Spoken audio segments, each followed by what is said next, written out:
Hello, in this video I want to show you how to fix the problem when you can't find any games on your Google Play Store in Samsung Galaxy Tab S9 Ultra. And to do this, first let's open our Google Play Store.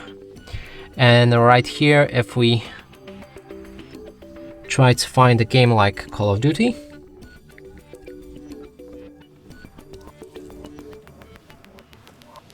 it's visible right here, but when we click on it, nothing happens.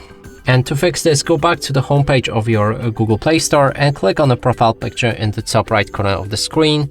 Now move to the settings and enter Family. Here select Parental Controls. Now you can either disable Parental Controls entirely with a switch or enter Apps and Games. Insert your PIN code and click on OK. Increase PG to at least 16 and make sure to save the settings afterwards. Now if we go back for the search and look for Call of Duty, it's right here and we can either play or download it. And that's it for this video. Hope you like it. Please consider subscribing to our channel, leave a like and a comment below.